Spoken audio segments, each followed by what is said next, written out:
अस्सलामुअलैकुम वरहमतुल्लाहि वबरकातुहू। Dear students, कैसे हैं आप? उम्मीद है खैरियत से होंगे। तो आज हमारा लेक्चर नंबर 11 है इलेक्ट्रॉनिक्स का। तो इसमें आज जो हम शुरू करने जा रहे हैं वो हम शुरू करने जा रहे हैं रेक्टिफिकेशन को।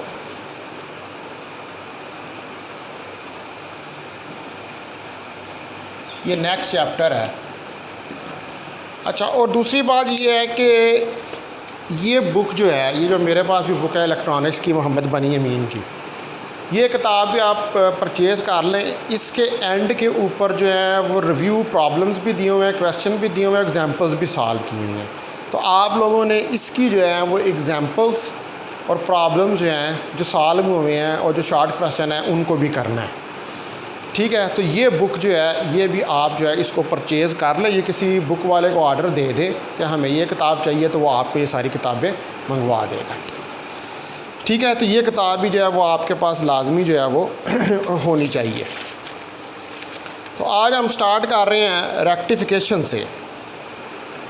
तो रेक्टिफिकेशन जो है ये बेसिकली वो प्रोसेस है कि जिसके अंदर हम जो AC अल्टरनेटिव करंट है उसको डायरेक्ट करंट में कन्वर्ट कर देते हैं, ठीक है। The conversion of alternating current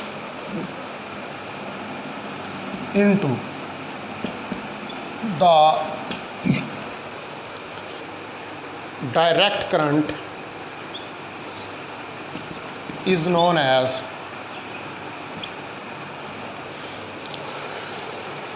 rectification। यानी कि AC सिग्नल को DC सिग्नल में कन्वर्ट करने का जो प्रोसेस है उसको हम रेक्टिफिकेशन करते हैं। तो जो डिवाइस या सर्किट जो यूज़ होता है रेक्टिफिकेशन के लिए उसको हम रेक्टिफायर का नाम देते हैं।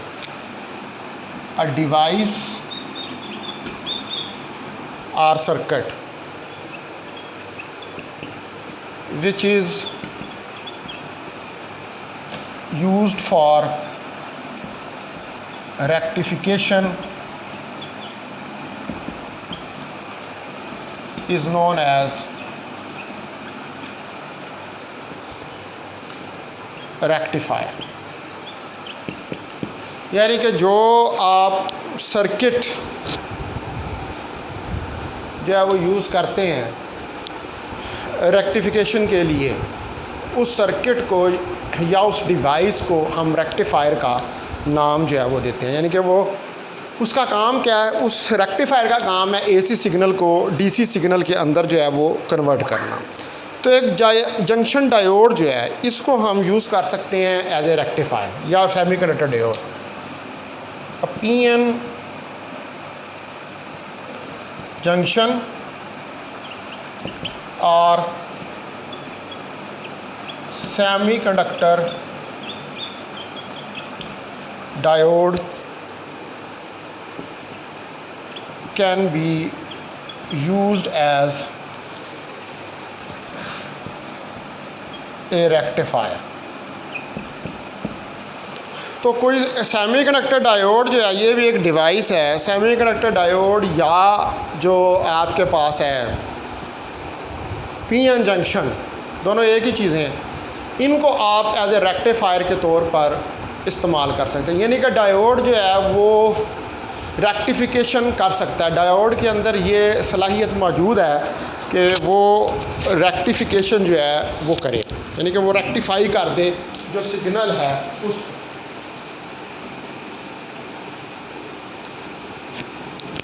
तो इसलिए जो डायोड है उसको एज ए रेक्टिफायर के तौर पर यूज़ किया जाता है। तो डायोड का जो इस्तेमाल है एज ए रेक्टिफायर के तौर पर वो दो तरीक़ों से हो सकता है। There are two types of rectifiers. तो हमारे पास दो किस्म के जो हैं वो रेक्टिफायर्स हैं। पहले नंबर पर जो है उसको हम कहते हैं हाफ वेव रेक्टिफायर। दूसरे नंबर पर जो है उसको हम कहते हैं फुल वेव रेक्टिफायर। यानी कि आप डायोड को as half wave and as full wave rectifier के तौर पर इस्तेमाल जो है वो कर सकते हैं। यानी कि ये एज ए हाफ वेव भी, हाफ आधी वेव आधा सिग्नल को भी रेक्टिफाई करता है और फुल सिग्नल जो है उसको भी रेक्टिफाई करता है। तो सबसे पहले अब हमने जो स्टडी करना है वो हमने हाफ वेव रेक्टिफायर जो है उसको स्टडी करना है और उसका ऑपरेशन जो है उसको हमने समझ के देखना है डिटेल के साथ।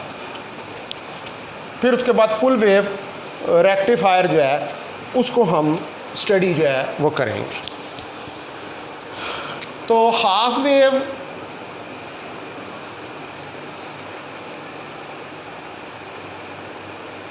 रेक्टिफायर जो है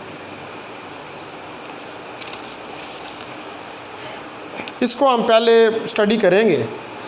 तो पहले जो है वो हम इसकी डेफिनेशन जो है उसको देख लेते हैं कि इसको हम किस तरह डिफ़ाइन जो है वो कर सकते हैं। इसकी डेफिनेशन जो है पहले नंबर पर इसकी डेफिनेशन क्या है वो देखते हैं कि what is half wave rectifier.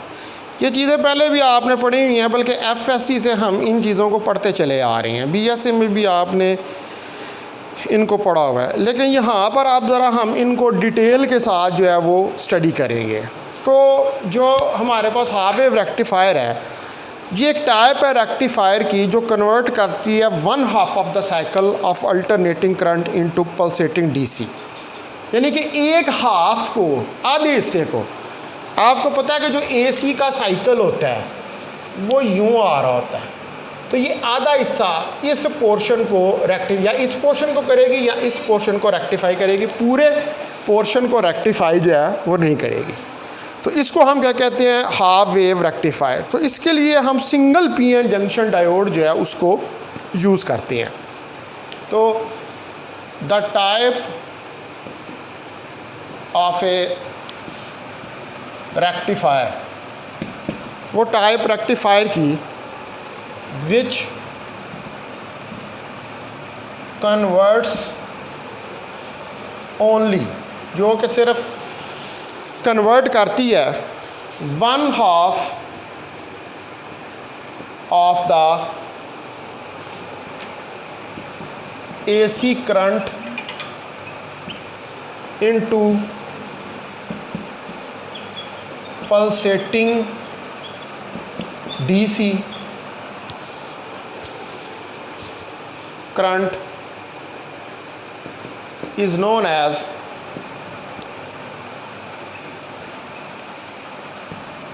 half wave rectifier। तो इसको हम हाफ वेव रेक्टिफायर का नाम देते हैं। तो इसके लिए हम सिंगल पीएन जंक्शन जो सेमीकंडक्टर डायोड जो है वो यूज़ करते हैं। For this single PN junction और semiconductor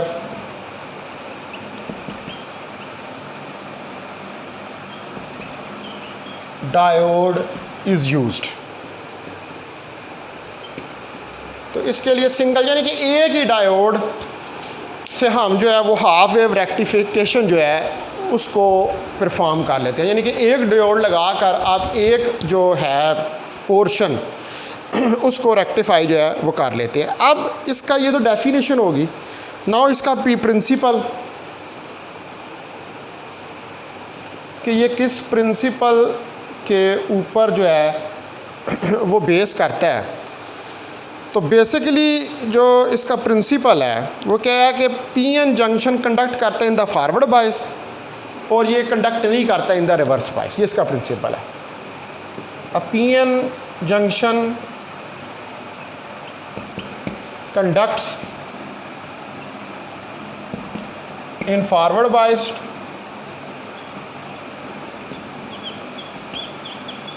and it does not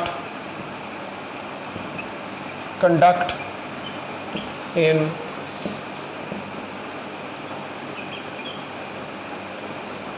reverse biased, और ये रिवर्स बाइस्ड में कंडक्ट नहीं करता। ये पढ़ा हुआ है हमने पहले, तो यही इसका प्रिंसिपल है जो यहाँ पर यूज़ होगा। ठीक है डियर स्टूडेंट्स, तो अब जो है हम क्या करते हैं कि इसका पहले फ़िगर प्लॉट करते हैं, और फिगर को ड्रा करने के बाद हम इसका ऑपरेशन, उस फिगर की मदद से इसके ऑपरेशन को स्टडी करने की कोशिश करेंगे। ठीक है, तो ऑपरेशन इसका देखते हैं, और उसके लिए मैं फ़िगर ड्रा करने लगा हूँ। सपोज़ करें कि ये एक इनपुट सिग्नल आ रहा है,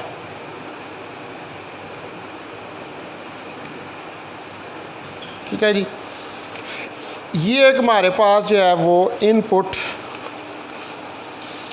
सिग्नल है जो आ रहा है, और ये जो इनपुट सिग्नल है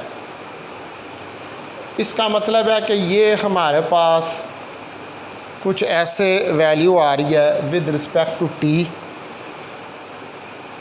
ये वोल्टेज की, ठीक है। इस तरफ हॉरिजॉन्टल पर वी है और इस तरफ टाइम है।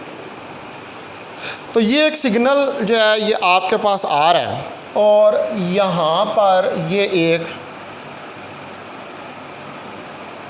ट्रांसफार्मर जो है वो लगा हुआ है स्टेप डाउन ट्रांसफार्मर, जो कि 220 वोल्ट प्रोवाइड कर रहा है। इसके आगे ये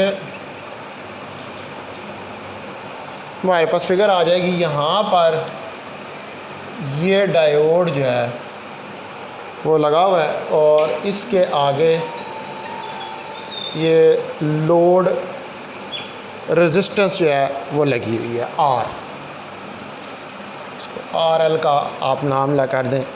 तो ये हमारे पास पी एन डायोड जो है वो लगा हुआ है।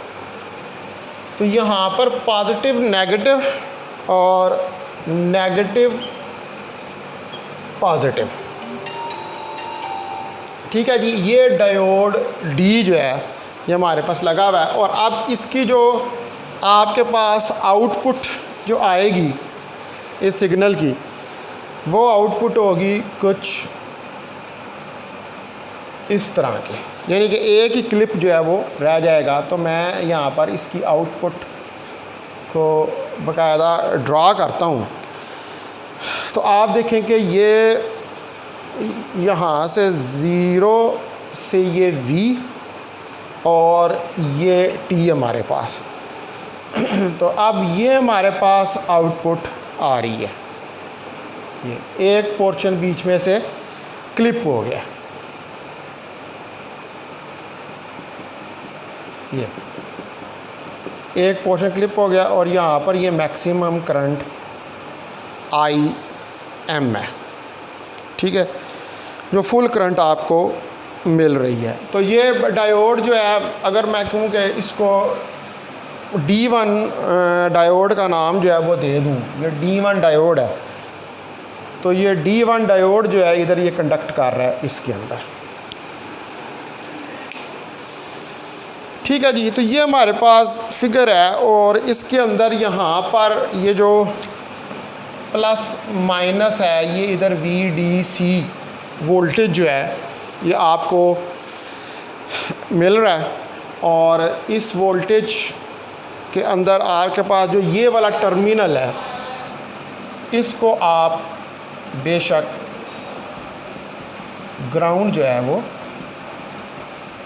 करते हैं, ठीक है, ये ग्राउंडेड है। तो ये हमारे पास फिगर्स हैं, आप इनको नाम दे लें। ये फिगर A, ये फिगर B, ये फिगर C, ये फिगर D और ये फिगर E। ये हमारे पास हाफ वेव रेक्टिफायर है, ठीक है जी। तो इसके अंदर जो है हाफ वेव रेक्टिफिकेशन के अंदर एक स्टेप डाउन ट्रांसफार्मर, ठीक है, स्टेप डाउन क्या होता है कि इसकी जो प्राइमरी कॉइल है इसकी टर्न्स कम होती हैं और जो सेकेंडरी कॉइल है उसकी टर्न्स ज़्यादा होती हैं, ठीक है। तो हाफ वेव रेक्टिफिकेशन के लिए सर्किट के अंदर एक स्टेप डाउन ट्रांसफार्मर जो है वो यूज़ किया गया है फॉर हाफ वेव रेक्टिफिकेशन के लिए step down transformer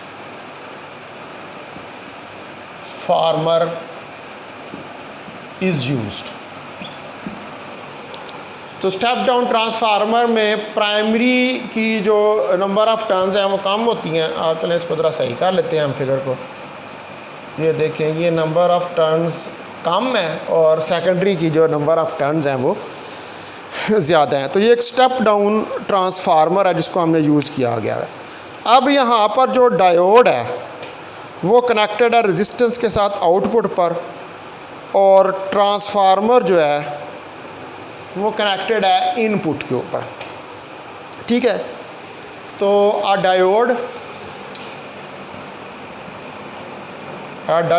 D1 is connected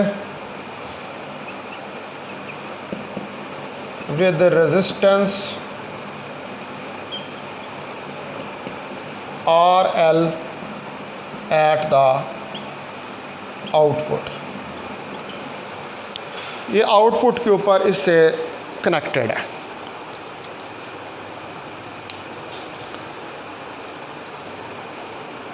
तो जब आप इनपुट देते हैं एसी सिग्नल का ट्रांसफार्मर को, तो ये ट्रांसफार्मर क्या कहता है, इसको रिड्यूस करता है वोल्टेज को स्मॉल वैल्यू में, ठीक है। तो when the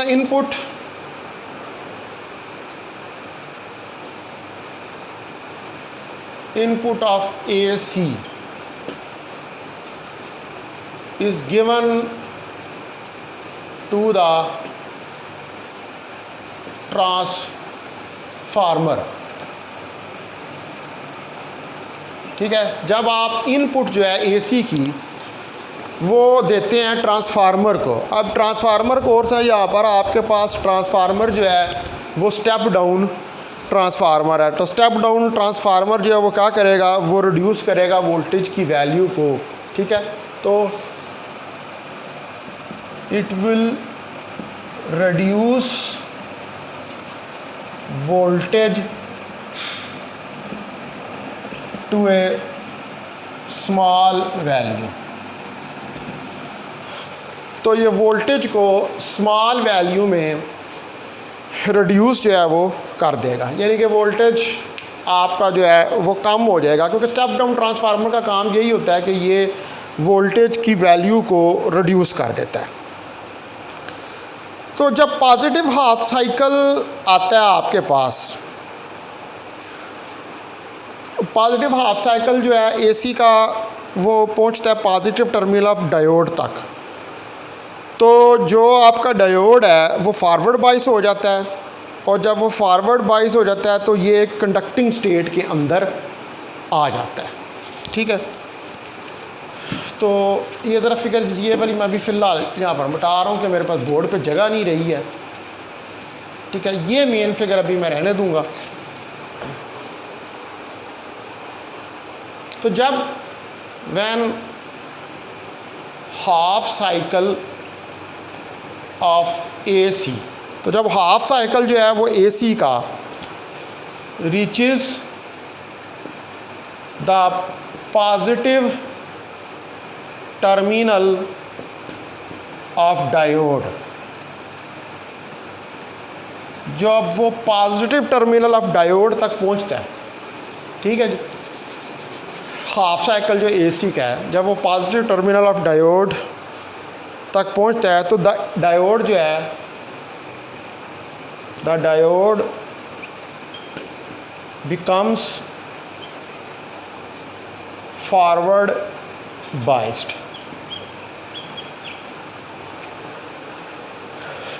and is in the conducting state। यानी कि जब पॉजिटिव साइकिल इसके पॉजिटिव टर्मिनल तक, मतलब ये इनपुट आ रही है ना, ये इसका पॉजिटिव साइकिल इसके पॉजिटिव टर्मिनल तक पहुंचता है डायोड के, तो डायोड जो है वो फॉरवर्ड बाइस हो जाता है। तो जब डायोड जो है वो फॉरवर्ड बाइस हो जाएगा तो इसका मतलब है कि डायोड जो है वो कंडक्ट करना शुरू कर देगा। तो डायोड कंडक्ट करने का मतलब ये है कि आपके पास सर्किट के अंदर से इलेक्ट्रिक करंट जो है वो गुजरना शुरू हो जाएगी। तो ये कंडक्टिंग स्टेट में है और ये एक्ट करेगा एज ए शॉर्ट सर्किट, और रेजिस्टेंस जो आपकी RL है उसमें से करंट फ्लो करेगी। ठीक है, तो ये कंडक्टिंग स्टेट में है। It is acting as a short circuit, तो ये एक शॉर्ट सर्किट के तौर पर एक्ट करेगा। एंड द करंट फ्लोज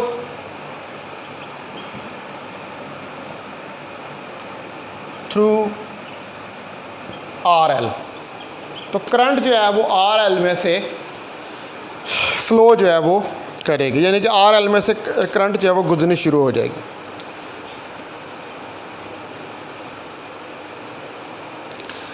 तो पहला प्रोसेस हमारे पास ये होगा, इसको हम कह लें ये नंबर 1 प्रोसेस है। जब हमारे पास AC का पॉजिटिव साइकिल जो है वो रीच कर रहा है तो डायोड जो है कंडक्टिंग स्टेट में होगा, और जब डायोड कंडक्टिंग स्टेट में होगा तो डायोड के अंदर से करंट जो है वो फ्लो करेगी। तो हम कहेंगे कि डायोड जो है वो फॉरवर्ड बाइस्ड है।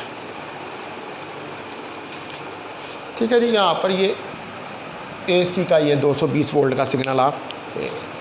अब उसके बाद जो इसका पार्ट 2 है, यानी कि जब नेगेटिव साइकिल आपका पहुंचेगा तो उस वक्त क्या सूरत हाल बनेगी पार्ट सेकंड के अंदर। सेकंड पार्ट देखें तो during the negative half cycle, during the negative half cycle, जब नेगेटिव हाफ साइकिल आएगा तो उस नेगेटिव हाफ साइकिल के अंदर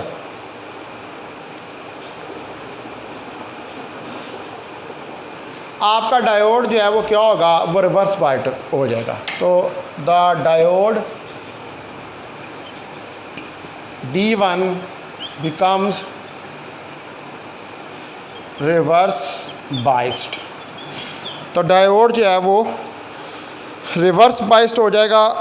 और अब ये क्या है, it is in non conducting state, it is in non conducting state. जाहिर बात है कि जब रिवर्स बायस हो जाएगा तो फिर सर्किट में से कोई करंट जो है वो पास नहीं करेगी, और ये जो आपका नॉन कंडक्टिंग स्टेट है इसमें द सर्किट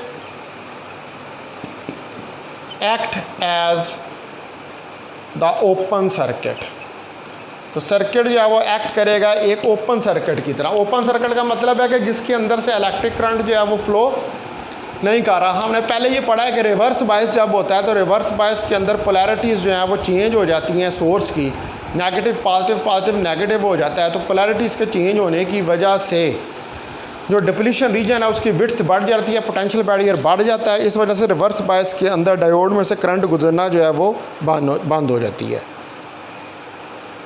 तो अब इसका मतलब है कि कोई करंट जो है वो डायोड में से फ्लो नहीं करे। So now no current is flowing through the diode.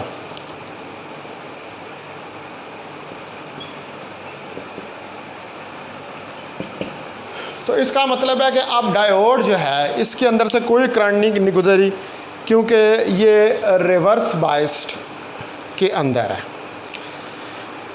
ठीक है, तो अब ये प्रोसेस जो है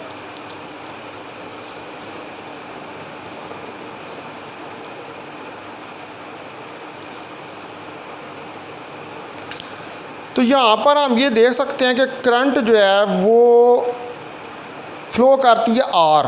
अब आर एल क्या यहाँ पर लोड रेजिस्टेंस है और ये हमेशा एक डायरेक्शन में ही फ्लो करती है। तो इसका मतलब है कि ये जो आर रेजिस्टेंस है ये एक लोड रेजिस्टेंस है, ठीक है, जिससे हमें डीसी करंट जो है वो मिलती है। लेकिन ये करंट जो डीसी करंट हमें मिलती है ये पल्सेस की फॉर्म में जो है वो फ्लो करती है, ठीक है, यानी कि ये पल्सेस की फॉर्म पल्सेस होती हैं जिसकी फॉर्म में ये फ्लो कर रही होती है। तो यू कैन से दैट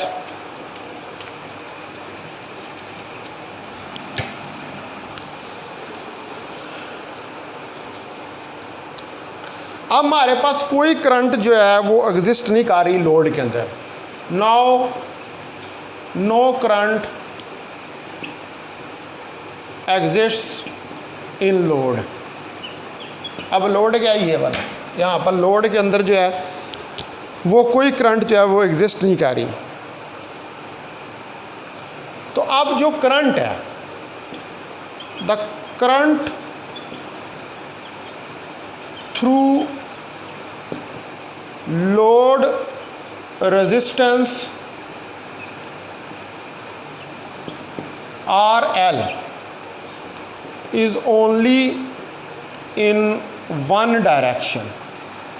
तो सिर्फ एक ही डायरेक्शन है, जब फॉरवर्ड बायस होता है तो उसके अंदर ही फ्लो करती है। तो इसका मतलब है कि in the load resistance RL we get the DC current, ठीक है।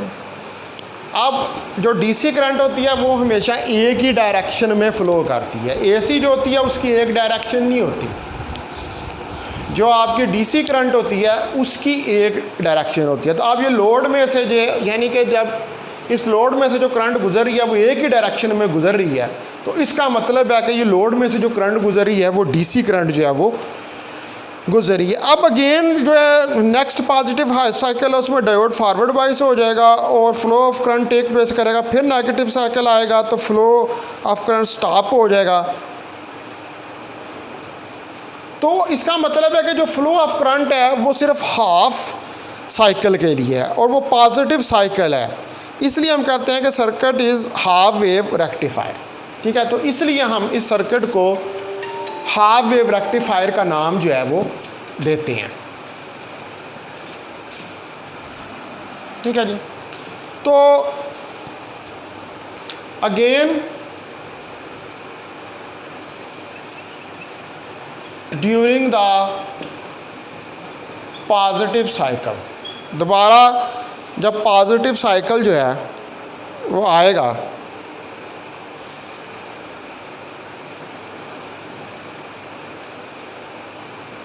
नेक्स्ट पॉजिटिव साइकिल, ठीक है, दोबारा जब हमारे पास पॉजिटिव साइकिल आएगा तो डायोड जो है वो फॉरवर्ड बायस हो जाएगा। The diode becomes forward biased, diode जो है वो फॉरवर्ड बायस्ड हो जाएगा और and flow of current takes place, और फिर दोबारा से करंट जो है वो फ्लो करेगी। यानी कि ये तो साइकिल चलता रहता है ना, एसी का साइकिल तो चलता रहेगा। ये देखें ना, जो एसी का साइकिल है इसने तो ये चलते रहना है, पॉजिटिव नेगेटिव। तो फिर दोबारा जब नेक्स्ट पॉजिटिव आएगा तो फिर वो फॉरवर्ड वाइस हो जाएगा और करंट फिर नेगेटिव हाफ साइकिल के अंदर फ्लो ऑफ करंट जो है वो स्टॉप हो जाएगा। तो in negative half cycle again the flow of current stops, तो दोबारा जो अब नेगेटिव साइकिल आएगा तो दोबारा जो है वो करंट स्टॉप हो जाएगी। तो इसलिए करंट का फ्लो जो है वो सिर्फ 1/2 साइकिल के लिए है। Hence the flow of current is only for 1/2 cycle. तो इसीलिए करंट का फ्लो जो है वो 1/2 साइकिल के लिए होगा, यानी कि 1/2 जो है साइकिल का उसके लिए होगा। इसीलिए हम इस सर्किट को हाफ वेव रेक्टिफायर कहते हैं। So we call this circuit half wave rectifier. इसीलिए हम इसको फिर हाफ, क्योंकि ये आधी वेव यानी कि एक पोर्शन के अंदर ये कंडक्ट करता है, दूसरे पोर्शन के अंदर ये कंडक्ट जो है वो नहीं करता। तो अब अगर ये जो पॉइंट्स हैं हमारे पास ए और बी इस फिगर के अंदर, ठीक है, तो जो डायरेक्शन ऑफ करंट है वो सेम रहती है from A to B for each conduction. यानी कि जब भी डायोड कंडक्ट करता है तो करंट की डायरेक्शन जो है वो सेम रहती है ए से बी तक।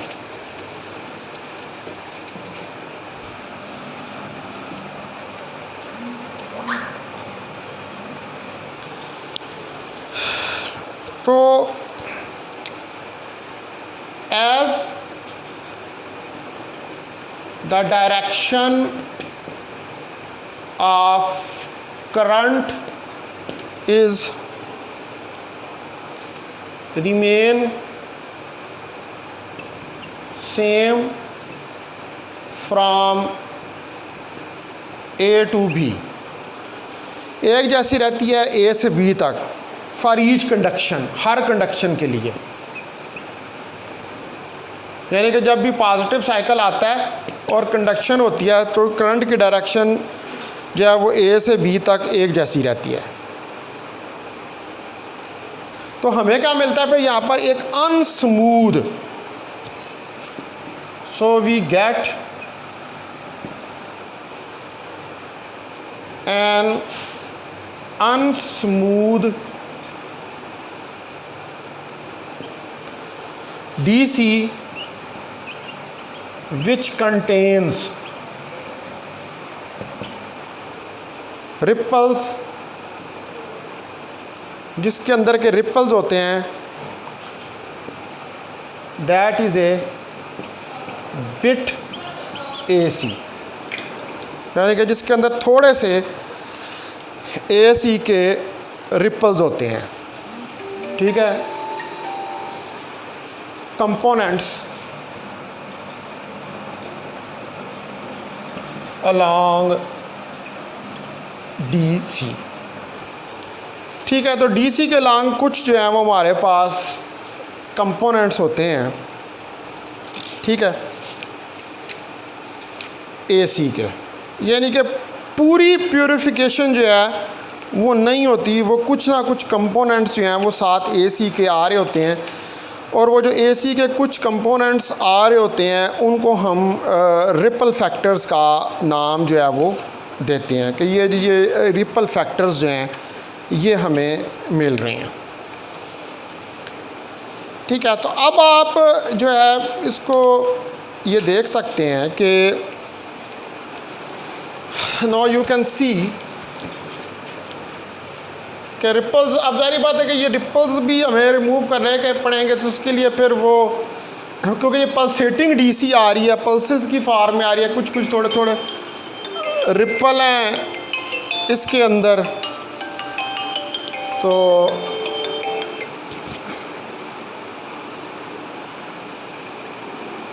हेलो अस्सलाम वालेकुम शाह जी शाह जी ठीक ठाक, शुक्र अल्लाह, तुसीं सुनाओ, पिता ठीक ने सर? सर मैं घर हाँ जी जी जी सर, हुक्म हाँ जी सैटरडे आप आया सा हाजरी ला के फिर घर आ गया सा।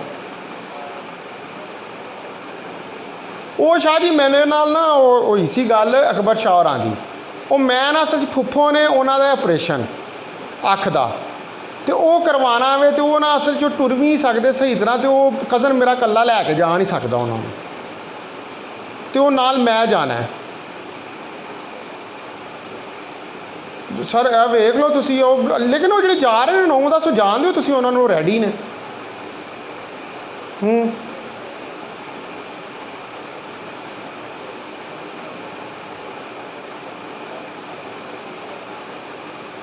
चलो तुसी वेख लो, वैसे मैं क्योंकि वो वजह शायद बता कि हो सकता कि मैं मंगल में भी ना जा सका, वो वजह बता की है वो है कि असी जिसले ऑपरेशन करवाना है ना तो वो असी जाना है, उन्होंने पहले चेक करना है BP तो शुगर, अगर BP तो शुगर उस वक्त हाई होया तो फिर वापस भेज देंगे, अगले दिन का टाइम दे देंगे। यह करवाना भी इतों ही डॉक्टर हॉस्पिटल तो। हाँ शायद वो तो डॉक्टर ने देना है ना, वो मैं तो नहीं ना रख सकता, वो तो डॉक्टर के मुताबिक, नाले वो सारा दूसरा है कि वो फिर उन्होंने फुफ्फो ने करवाना, मैं तो उन्होंने यह नहीं कह सकता। शायद वो मसला है, फिर वह तो माइंड कर जाते कि जो मेरा ऑपरेशन होना तो तेनों अपने पेन नहीं। शायद जी मैं तो शायद हाज़र हाँ, लेकिन हूँ मसला है कि मैं जड़ा है ना, मैं कोई पता नहीं वो बुध नूं करे, मंगल नूं करे, सोमवार नूं करे। मैं इन्होंने कहा कि हफ्ते नूं टुर जाने, मैं हफ्ते नूं जान नूं तैयार सां अज, लेकिन इन्होंने हफ्ते का प्रोग्राम बनाया नहीं है। मैं उदों अकबर शाह होरां नूं उदों भी कहा सी, तो शायद तुसीं जान दो जोड़े बंदे हैं जोड़े 7-8-9 हैं जान है।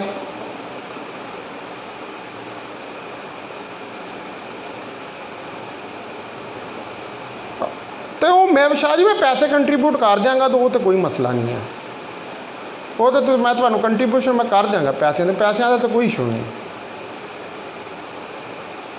हाँ तो वो मेरा ख्याल है कि तुसीं इन्हां दा कल प्रोग्राम बनाया, इन्होंने जान दो तुसीं कल। हाँ जी ठीक है शाह जी, शाह जी बड़ी मेहरबानी। ओके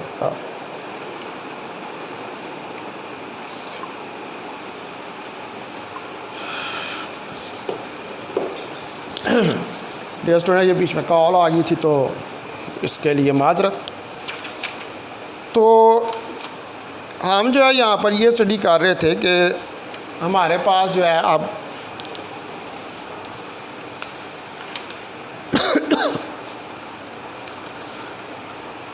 जो सर्किट है, ये हाफ वेव का जो सर्किट है, इसमें कुछ AC का रिपल फैक्टर जो है वो आ रहा है। तो ऑब्वियसली अगर AC का रिपल फैक्टर आएगा तो वो जो रिपल फैक्टर है उसकी वजह से कुछ पल्सेस जो हैं वो डेवलप होंगी। तो बेसिकली हमारे पास हो क्या रहा है, जैसे मैंने अभी पहले ये फिगर्स बनाई थी, आप देखें कि ये जो फिगर्स हैं हमें ये क्या बता रही हैं कि ये हमारे पास सिग्नल आ रहा है इनपुट से, ठीक है, ये V है और ये VM है, तो यहाँ पे T है, तो इधर जो है ये हमारे पास ज़ीरो है, यहाँ से ये T है। तो ये देखें आप,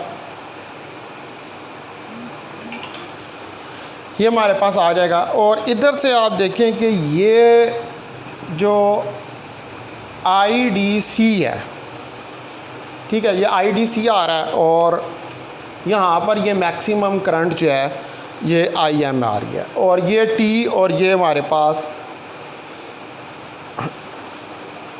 I करंट है इधर, यानी कि ये वोल्टेज का और ये करंट का जो है ये हमारे पास ग्राफ है। तो अब VM जो है हमारे पास, क्योंकि VRMS की वैल्यू जो होती है वो VM/2 के बराबर होती है। तो इसका मतलब है कि VM जो है हमारे पास 2√VRMS के बराबर जो है वो आ जाएगा। यहाँ से इस फिगर को अगर हम देखें तो मैंने मेरे ख्याल A B C डी, इसको ई फिगर कह लें, इसको एफ कह लें फिगर, ठीक है। तो ये हमारे पास इनपुट सिग्नल आ गया और ये हमारे पास आउटपुट सिग्नल आ गया। अब इस आउटपुट सिग्नल के अंदर देखेंगे ये थोड़ा सा जंप आ रहा है, बम्प आ रहा है, ठीक है। तो ये जो हमारी फिगर एफ है इसके अंदर आप देख सकते हैं कि जो हाफ साइन पल्सेस हैं वो हमारे पास आ रही हैं, यानी कि ये पल्सेस की फॉर्म के अंदर हमारे पास आउटपुट जो है वो आ रही है। The output in figure B is in the form of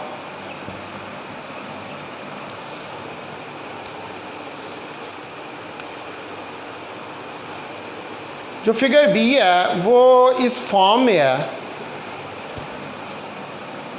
pulses,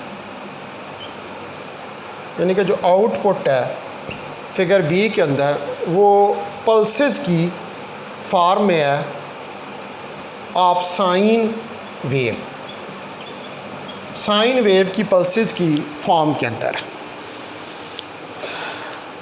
ठीक है जी। और तमाम जो ये वेव्स हैं ये लाइक आ रही हैं अबव द ज़ीरो एक्सिस, और वेव जो हैं उनके पास एक एवरेज पॉजिटिव वैल्यू है, जैसे कि शो की गई है IDC, ठीक है। ये जो यहाँ पर ये वैल्यू है ये वाली IDC जो आउटपुट सिग्नल में आ रही है। तो all of them lie above, तो ये सब जो हैं ये लाई करती हैं अबव द ज़ीरो एक्सेस के, एंड और जो हमारे पास वेव्स हैं, एंड द वेव्स हैव, और जो वेव्स हैं have an average positive value. तो वो जो वेव्स हैं उनके हमारे पास एवरेज पॉजिटिव वैल्यू होगी as shown in figure IDC, देखा ना, ये IDC ये इधर आगे, ये आगे चलता जाएगा ये जो IDC है। तो फिर आपको क्या है कि इसकी एवरेज वैल्यू जो है वो IDC जो है उसकी एवरेज वैल्यू जो है वो आपको लेनी पड़ेगी। तो IDC बेसिकली क्या है, IDC जो है ये एक डायरेक्ट करंट है, ठीक है, जो आउटपुट पे आपको मिल रही है। IDC क्या है, ये डायरेक्ट करंट है जो आउटपुट के ऊपर आपको मिल रही है, और आप इसकी एवरेज वैल्यू जो है उसको कैलकुलेट जो है वो कर रहे हैं। तो अब हम ज़रा इसका एनालिसिस, यानी कि ये जो सर्किट हमने ड्रा किया है तो इसका ज़रा एनालिसिस जो है उसको करके देखते हैं इस सर्किट के। तो मैं यहाँ से मिटा देता हूँ।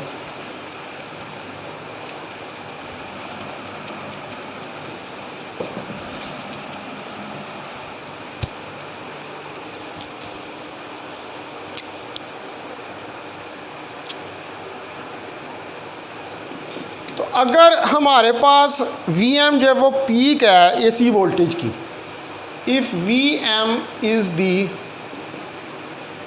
पीक ऑफ AC वोल्टेज, यानी कि जो इनपुट के ऊपर आपने वोल्टेज दिया है AC, Vm उसकी पीक है from the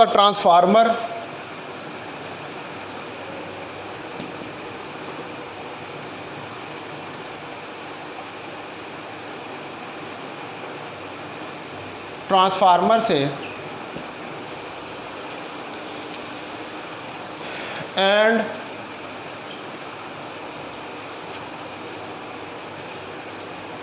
on the conducting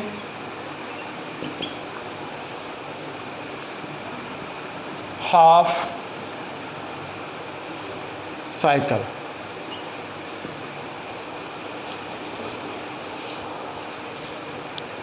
this voltage appears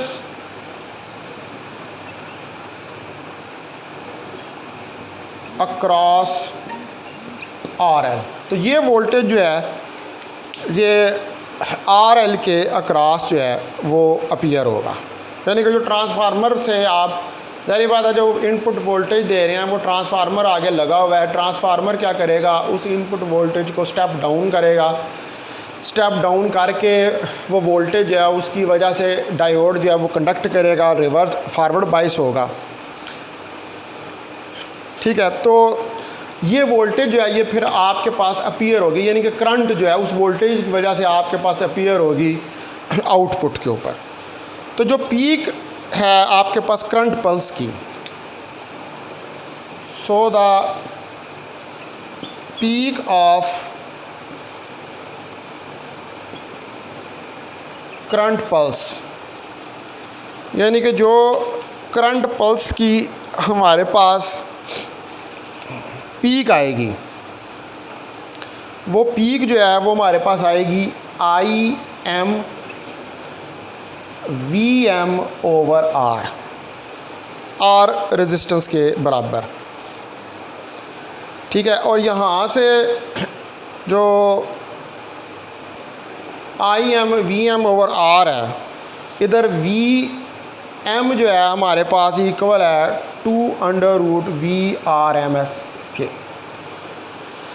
ठीक है, तो IM यानी कि पीक वैल्यू जो करंट की है ये हमारे पास आ जाएगी 2√VRMS ओवर R, इसके बराबर आ जाएगा। तो इसको हम लिख सकते हैं कि IM is equal to 1.41 VRMS over R, यानी कि ये peak value of the current जो है ये हमारे पास आ जाएगी।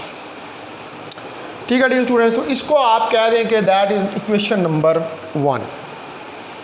तो ये हमारे पास जो है ये इक्वेशन नंबर 1 है। अब जो डेफिनेशन है उसे हम कैलकुलेट करते हैं DC current by definition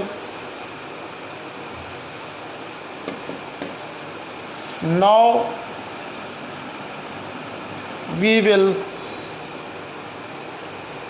determine the DC current. तो हम DC करंट जो है उसको डिटरमिन करते हैं जो कि लोड पे है आपके पास।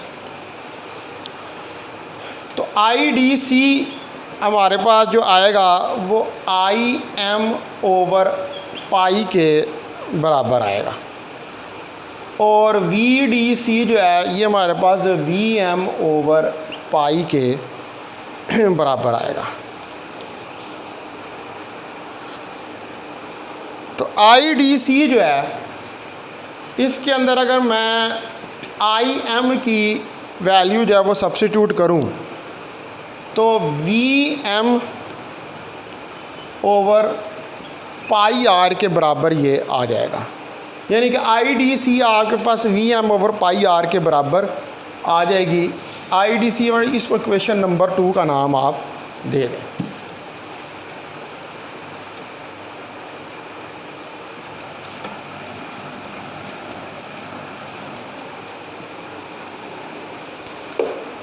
ठीक है, तो IDC जो है R इज़ इक्वल टू, इसको उस तरफ ले जाएं, VM ओवर ये पाई के बराबर आ जाएगा। तो IDC R जो है, ठीक है, IDC R, ये IDC R जो है ये एक्चुअली VDC के बराबर है। तो VDC हमारे पास VM ओवर पाई के बराबर जो है वो आ जाएगा। तो ये जो आर हम यहाँ पर लिख रहे हैं ये एक्चुअली हमारे पास लोड रेजिस्टेंस ही है जो आपने आउटपुट के ऊपर लगाई हुई है, ठीक है। This is the load resistance, ये इसको आप आर एल कह लें। ये जिधर जिधर आ रहा है उधर आर एल इसके ऊपर आप लगा लें। तो ये वी डी सी हमारे पास आएगा। तो वी डी सी यहाँ से वी डी सी की वैल्यू जो है ये इधर से आ जाएगी 0.318 वी एम। इसको कह दें ये इक्वेशन नंबर 3 है। तो ये हमारे पास डीसी वोल्टेज है cross the load. This is the DC voltage across the load. तो ये हमारे पास डीसी वोल्टेज है जो कि लोड के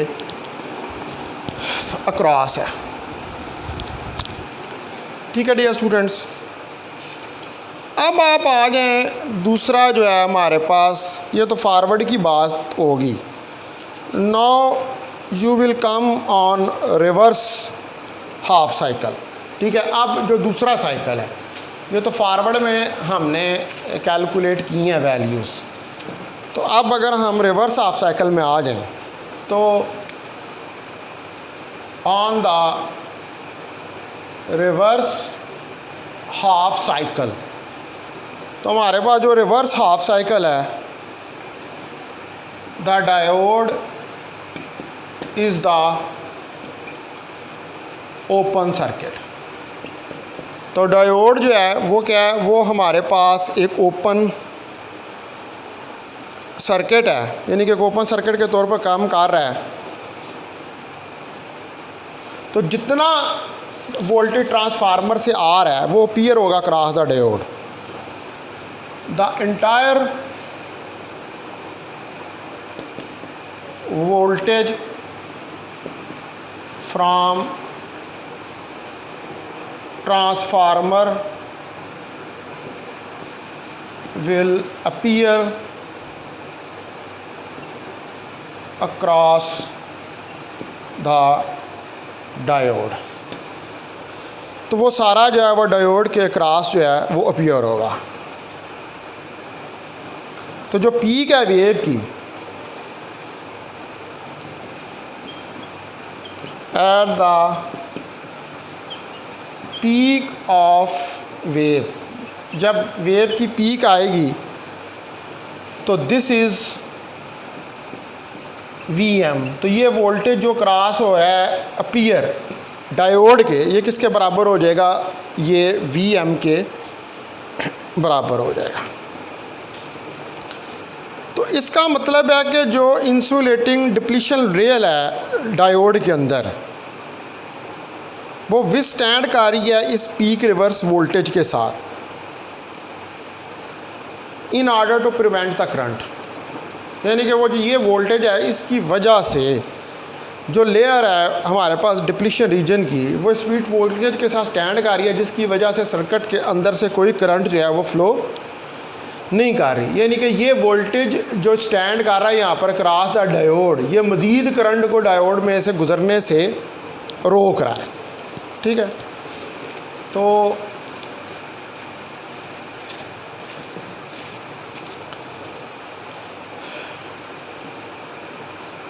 the insulating depletion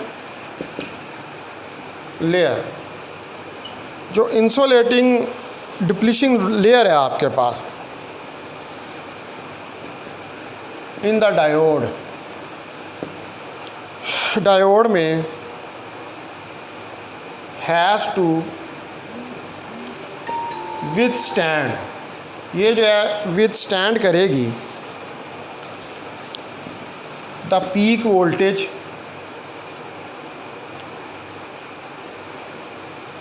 reverse voltage, इसको हम कह सकते हैं PRV, in order to prevent the current, यानी कि ये जो डिप्लीशन रेयर है ये की जो लेयर है ये इंक्रीज़ हो जाएगी और जो वोल्टेज ट्रांसफार्मर से आ रहा है उसकी वजह से जो पोटेंशियल बैरियर है वो भी इंक्रीज़ हो जाएगा और वो पोटेंशियल बैरियर जो है उसकी वजह से करंट जो है वो सर्किट में से नहीं गुज़र पाएगी, यानी कि करंट का फ़्लो जो है वो आपके पास जो है वो स्टॉप हो जाएगा। तो ये जो PRV है ये इम्पॉर्टेंट है डायोड को रेट करने के लिए। This PRV is important to rate the diode. ठीक है जी, ये डायोड को रेट करने के लिए इम्पॉर्टेंट है। अब जो हाफ वेव सर्किट है,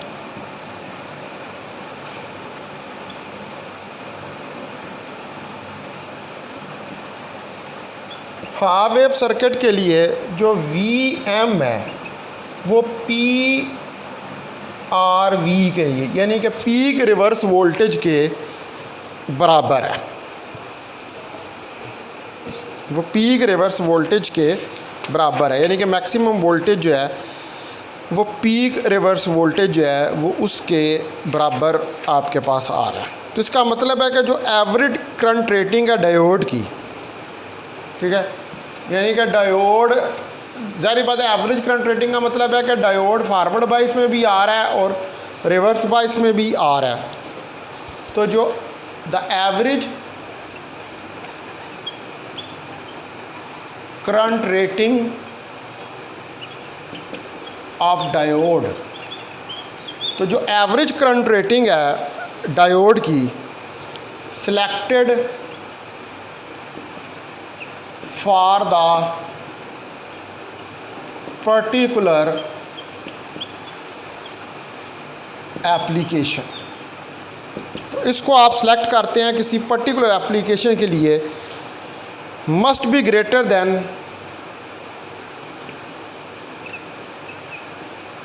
ग्रेटर देन और इसको हर सूरत में ग्रेटर होना चाहिए the expected IDC।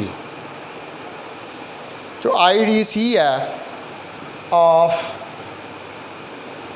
Equation IDC is equal to VM over pi R। इससे और जो and the peak current rating, और जो पीक करंट रेटिंग है of the diode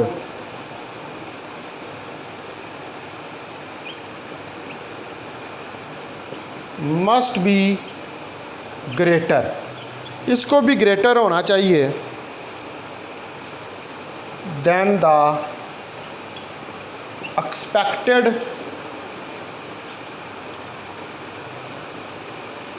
peak value of current IM of equation IDC is equal to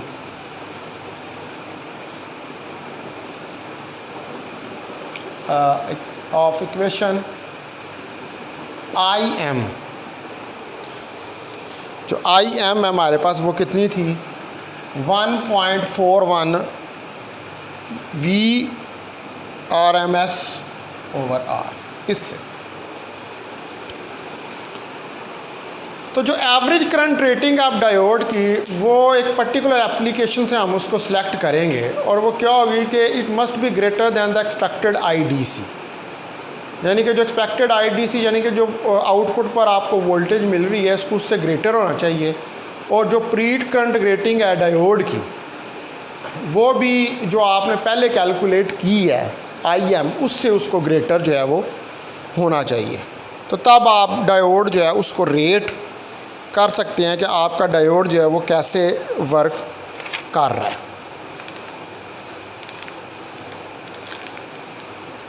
तो जो half wave rectifiers होते हैं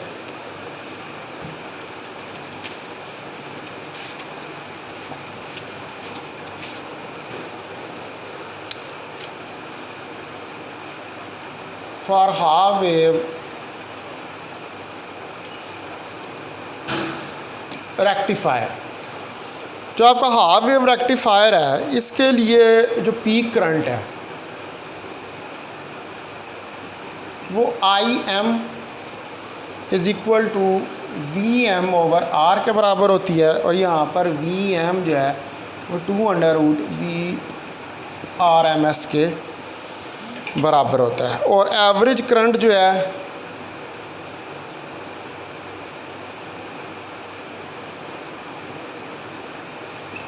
और जो एवरेज करंट है आपके पास IDC that is equal to IM over pi है, और जो VDC हमारे पास वो IDCR के बराबर है that is equal to VM over pi. और जो पीक रिवर्स वोल्टेज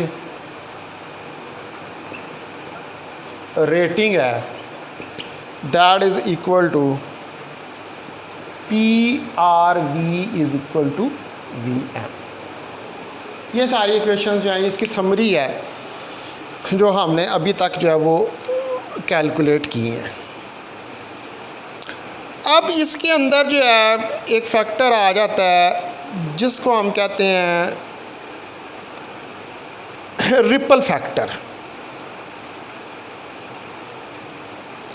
और वो जो रिपल फैक्टर है उसको ज़रा देख लेते हैं कि जो AC के कुछ कंपोनेंट्स जो हैं वो DC के साथ आउटपुट पर आते हैं।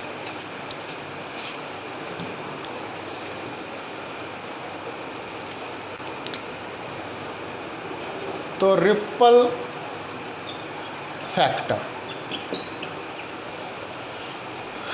तो जो कंपोनेंट्स हैं AC कंपोनेंट्स हैं वो जो कंटेंट होते हैं आउटपुट में रेक्टिफायर के, उनको हम कहते हैं रिपल्स। तो जो रेशो होती है इफेक्टिव वैल्यू अल्टरनेटिंग कंपोनेंट्स की करंट की या वोल्टेज की, जो DC component of output current होता है, ये जो रेशो होती है इसको हम कहते हैं रिपल फैक्टर। और इसकी वैल्यू जो है अभी हम उसको लिख लेते हैं मैथमेटिकल फॉर्म में। तो the AC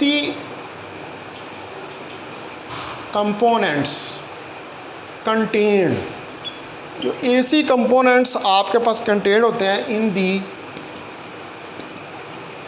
the output of the rectifier की आउटपुट में आर नोन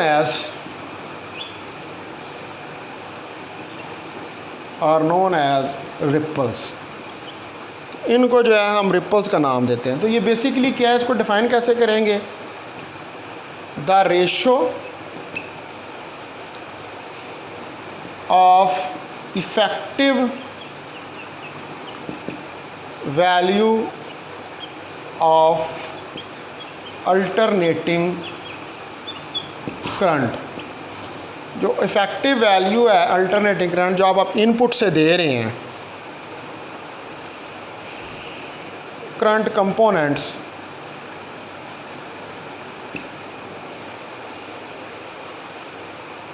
आर वोल्टेज के या करंट के जो कंपोनेंट्स हैं, to the average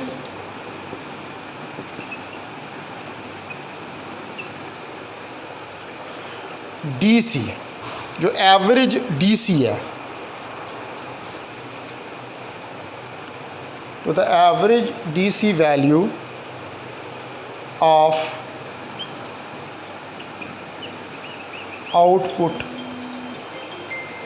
current। Hello अस्सलाम वालेकुम शाह जी। जी जी। हम्म।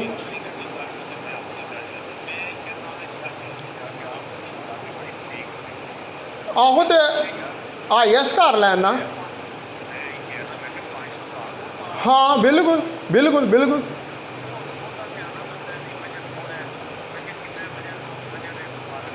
तो वो कह नहीं तो जिन्होंने नहीं भी जाना उन्होंने को पैसे लै लैना। हाँ उन्हों नहीं मनु तो हाँ।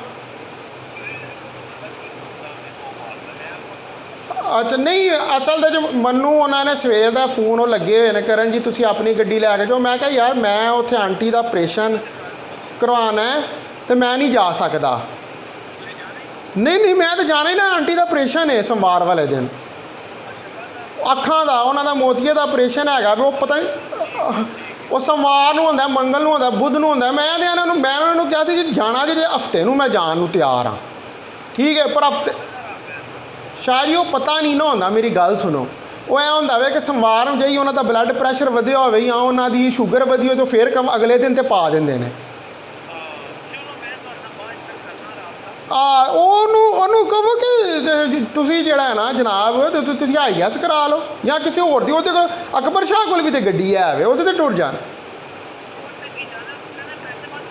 पैसे मैं इफ्तार शाह होरां ने मैनू फोन किया है, मैं उन्होंने कहा मैं क्या तुम मेरे को पैसे लै लवो तो तुम IS करा लो, कोई मसला ही नहीं है। हाँ तुम कहो अगर पैसे इकट्ठे कर लो नो प्रॉब्लम ठीक है। हाँ okay okay.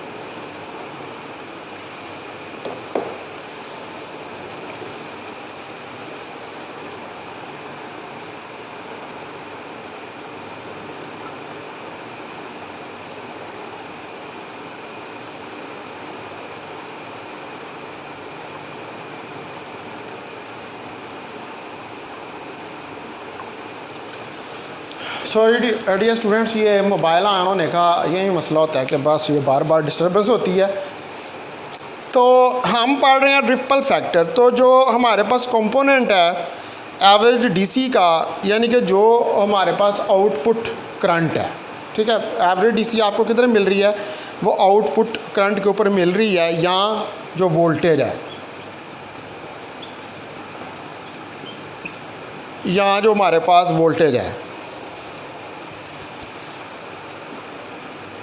Is known as ripple factor. तो इसको जो है वो हम रिपल फैक्टर का नाम देते हैं, और इसकी जो वैल्यू है वो हम लिखते हैं gamma is equal to IAC into IDC। यानी कि जो रेशो है करंट की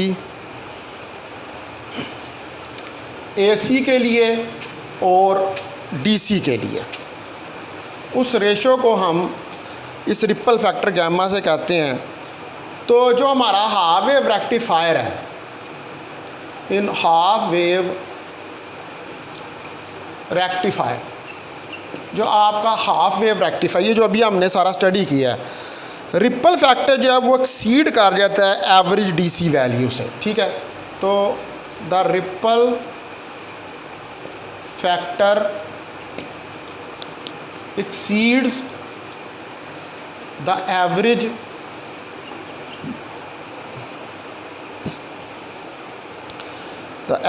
DC value of output। जो एवरेज DC वैल्यू है आउटपुट की उससे एक्सीड कर जाता है, ठीक है। क्योंकि इसकी रीज़न ये है कि हाफ वेव रेक्टिफायर जो है वो अनसूटेबल है for converting AC into DC, यानी कि पूरी तरह ये AC को DC में कन्वर्ट नहीं करता, ठीक है। क्योंकि जो रिपल फैक्टर है वो एक्सीड कर जाता है average DC value of output. जो एवरेज DC वैल्यू आपके पास आउटपुट के ऊपर आ रही है करंट की, ठीक है, उससे ये एक्सीड कर जाता है। तो इस वजह से ड्यू टू दिस इसलिए हमारे पास जो हाफ वेव रेक्टिफायर है, half wave rectifier is not considered suitable for the conversion of AC into DC। तो इसको हम कुछ ज़्यादा सूटेबल कंसिडर नहीं करते कि ये जो कन्वर्ट करता है एसी को डीसी में। मोर ओवर जो हाफ वेव रेक्टिफायर्स हैं इनमें करंट फ्लो करती है सेम डायरेक्शन में थ्रू द सेकेंडरी वाइंडिंग, जो कि सैचुरेट कर देती है कोर ऑफ द ट्रांसफार्मर को and increases the hysteresis loss. ये हिस्टैरिसीस लॉस भी आपने पहले पढ़े हुए हैं कि जब करंट जो है वो किसी बॉडी ऑफ कंडक्टर्स में से गुज़रती है तो उसके अंदर जो है वो एडी करंट्स जो हैं वो प्रोड्यूस हो जाती हैं और एडी करंट्स की वजह से हिस्टैरिसीस लॉस होता है। ठीक है, तो यहाँ पर भी अब ये जो ट्रांसफार्मर है इसकी कोर होती है, तो इसकी कोर के अंदर से जब करंट फ्लो करती है सेम डायरेक्शन में तो जो सेकेंडरी वाइंडिंग्स होती हैं वो सैचुरेट होती हैं, वो सैचुरेट कर देती हैं कोर को, जिसकी वजह से ट्रांसफार्मर के अंदर हिस्टैरिसीस लॉस जो है वो इंक्रीज़ हो जाता है। ठीक है, तो more over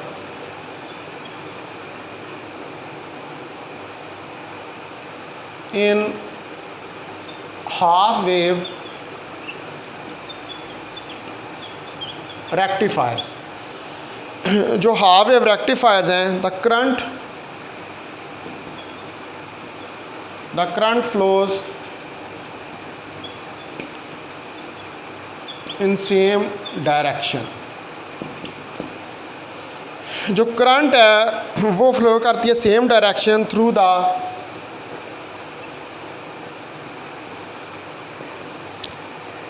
the secondary windings of transformer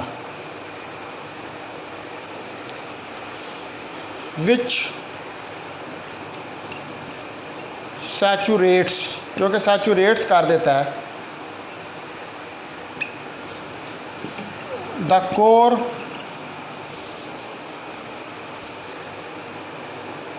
of transformer and increases the hysteresis loss. और इसकी वजह से जो हिस्टैरिसीस लॉस है वो भी इंक्रीज़ जो है वो हो जाता है। ठीक है, जारी बात है उसकी बॉडी जो ट्रांसफार्मर है उसकी बॉडी के अंदर एडी करंट्स प्रोड्यूस हो जाती हैं और उसकी वजह से जो हिस्टैरिसीस लॉस है वो बढ़ जाता है, लॉसेस इंक्रीज़ हो जाते हैं। तो इसलिए हाफ वेव रेक्टिफायर जो है वो इतना सूटेबल नहीं है कन्वर्जन के लिए फ्रॉम एसी टू डीसी। तो फिर अब इन्हीं वजूहात की बिना पर फिर हमें जो है वो फुल वेव रेक्टिफायर जो है वो यूज़ करना पड़ता है। फुल वेव रेक्टिफायर में से भी आगे रिपल्स आ जाते हैं, ठीक है, लेकिन उन रिपल्स के लिए फिर आगे जो है वो रिपल सर्किट जो है वो लगाना पड़ता है। तो आज मैं इधर ही इसको एंड करता हूँ। आज हमने हाफ वेव रेक्टिफायर जो है वो पूरा पढ़ लिया है। अब नेक्स्ट जो है वो हम फुल वेव रेक्टिफायर को स्टडी करेंगे। बहुत शुक्रिया आपका।